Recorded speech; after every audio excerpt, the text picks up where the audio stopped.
ஆதியாகமம் 41ஆம் அதிகாரத்தை எல்லாரும் எடுத்துக்கொள்ளுங்கள். ஆதியாகமம் 41ஆம் அதிகாரத்திலே 39வது வசனத்தை நாம் வாசிக்க போகிறோம். 41:39. பின்பு பார்வோன் யோசேப்பை நோக்கி, தேவன் இவை எல்லாவற்றையும் உனக்கு வெளிப்படுத்தி இருக்கிறபடியினால் உன்னை போல விவேகமும் ஞானமும் உள்ளவன் வேறு ஒருவனும் இல்லை. கவனிங்கள். பின்னும் பார்வோன் யோசேப்பை நோக்கி, தேவன் இவைகள் எல்லாவற்றையும் உனக்கு வெளிப்படுத்தி இருக்கிறபடியால் உன்னை போல விவேகமும் ஞானமும் உள்ளவன் வேறு ஒருவனும் இல்லை. ஆண்டவருடைய பிள்ளைகளே, ஆண்டவர் யோசேப்பின் தலையின் மேல் வைத்த ஆசீர்வாதத்தை குறித்து தான் இங்கே நம்ம வாசிக்கிறோம். அந்த பார்வோன் சொல்லுகிறார், இந்த பார்வோனை பொறுத்த வரைக்கும் எகிப்தினுடைய ஒரு மிகப்பெரிய அதிபதி. அவன் அநேக ஞானிகளை அவன் தன்னோடு கூட வைத்திருக்கிறார். எத்தனையோ பேர் அவனோடு கூட இருக்கிறார்கள். அவனுக்கு சில காரியங்களை சொல்லி கொடுக்க, அவனுடைய ராஜ்யபாரத்திலே சில காரியங்களை சிலர் மூலமாய் நடத்த, இப்படி நிறைய ஞானிகள் அவனிடத்திலே இருக்கிறார்கள்.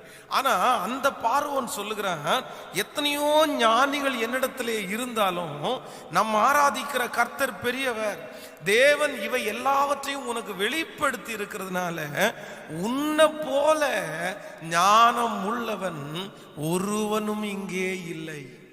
உன்னை போல ஞானம் உள்ளவன் ஒருவனும் இங்கே இல்லை. ஆண்டவருடைய பிள்ளைகளே, இன்றைக்கு இந்த வார்த்தையில யோசேப்பின் மேல ஆண்டவர் வைத்த அந்த ஆசீர்வாதத்திலே 9வது ஆசீர்வாதம், ஆண்டவர் அவனை ஒரு ஞானம் உள்ளவனாய் மாற்றினார். கர்த்தர் அவனை ஒரு ஞானியாக வைத்திருந்தார். ஆண்டவர் அவனுடைய தலையின் மேல் வைத்த ஆசீர்வாதம் ஞானம் என்கிற ஒரு ஆசீர்வாதத்தை கர்த்தர் அவனுக்கு வைத்தார். சோ இன்னைக்கு நம்ம எல்லாரும் எதற்காக நம்ம ஜெபிக்க போகிறோம் என்றால், ஆண்டவரே யோசேப்பினுடைய ஆசீர்வாதத்தை என்னுடைய தலையின் மேல் வையும், என்னுடைய தலையின் மேல் வையும். யோசேப்புக்கு கொடுத்த அந்த ஞானத்தை எனக்கு தாரும் ஆண்டவரேன்னு நம்ம எல்லாரும் இன்றைக்கு ஜெபிப்பதற்கு கடமைப்பட்டிருக்கிறோம். கவனிங்க, இந்த ஞானம் என்கிறது ஒரு தேவனுடைய பிள்ளையினுடைய வாழ்க்கையிலே மிக மிக மிக அவசியமானது.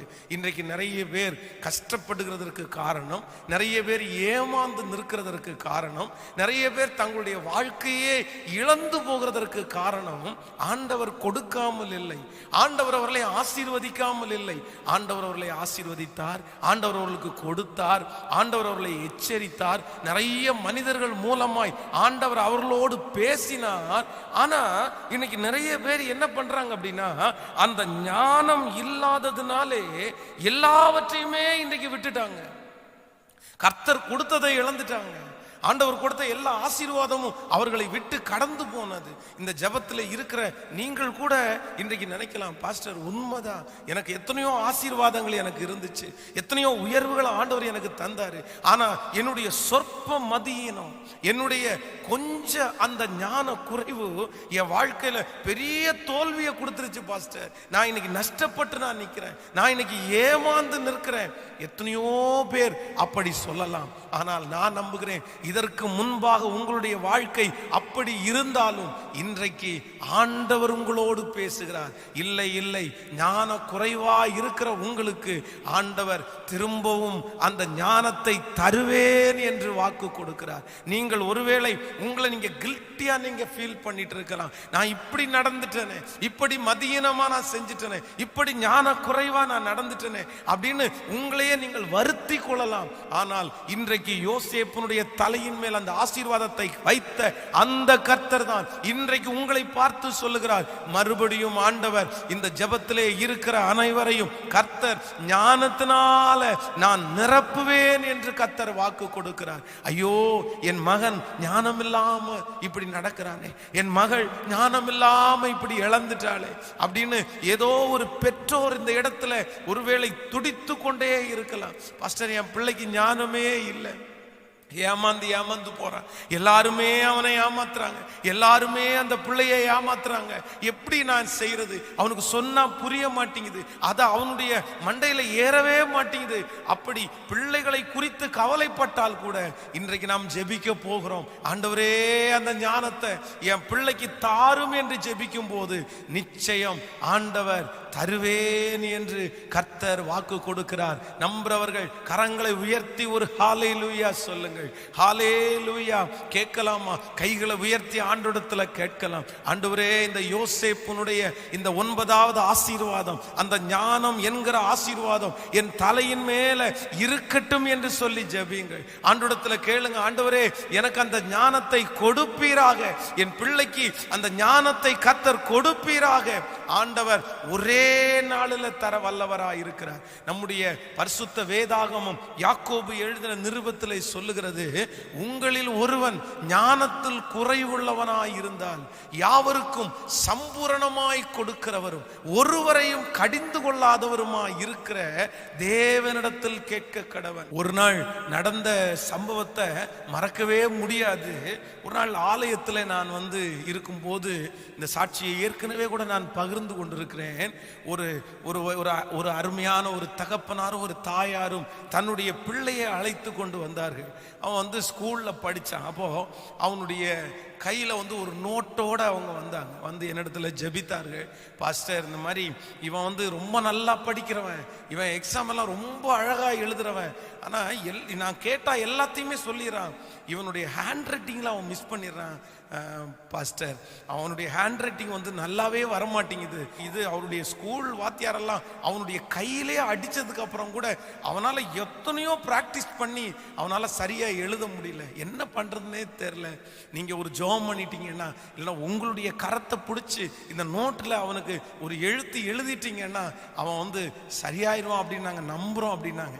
உடனே அந்த தம்பியினுடைய கரத்தை பிடிச்சி நான் அந்த நோட்டில் ஒரு வசனத்தை எழுதி அவன் கடந்து போனான். ஒரு 15 நாட்களுக்குள்ளதான் இருக்கும். திரும்பவும் அவங்க வந்தாங்க, அந்த நோட்டோடையே வந்தாங்க. எனக்கு ஆச்சரியமா இருந்துச்சு. அந்த நோட்டை காமிச்சாங்க.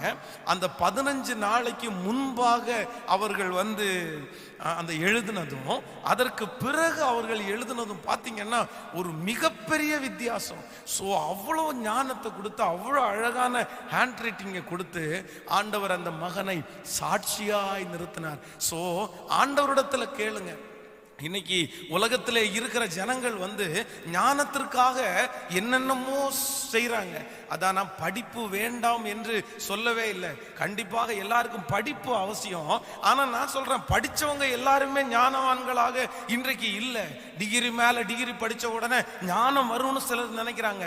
இல்ல இல்ல, எத்தனையோ டிகிரி படித்தவர்கள் ஞானம் இல்லாமல் எத்தனையோ லட்சங்களை இழந்திருக்கிறாங்க, எத்தனையோ கோடிகளை இழந்திருக்கிறாங்க. ஆனா ஒண்ணுமே படிக்காதவங்க, 3ஆம் கிளாஸ் 2ஆம் கிளாஸ் படிச்சவங்க ஆண்டவர் கொடுக்கிற ஞானத்தினாலே எத்தனையோ கோடிகளை சம்பாதித்திருக்கிறார்கள். சோ நன்றாய் கவனிங்கள். உலகத்திலே இருக்கிற ஞானம், உலகத்திலே இருக்கிற படிப்பினால ஒரு மனுஷன் சரியான வாழ்வதற்குரிய ஞானத்திற்குள்ள வர்றதில்லை. நீங்கள் இந்த உலகத்திலே போராடி மேற்கொள்ள, நீங்கள் இந்த உலகத்திலே வெற்றியாய் வாழ இந்த உலக ஞானம் போதாது. யாருடைய ஞானம் வேணும்னா கர்த்தர் ஞானம் உங்களுக்கு வேணும்.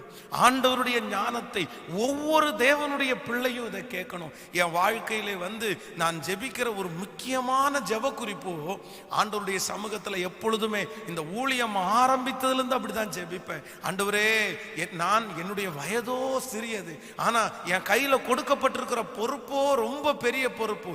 இந்த பொறுப்பை செய்கிறதுக்குரிய ஞானத்தை மட்டும் எனக்கு தந்துருங்கப்பா, ஞானத்தை மட்டும் எனக்கு தந்துருங்கப்பா. இதை எப்படி செய்யறதுன்னு எனக்கு தெரியலப்பா, இந்த விஷயத்தை எப்படி செய்யறதுன்னு தெரியலப்பா.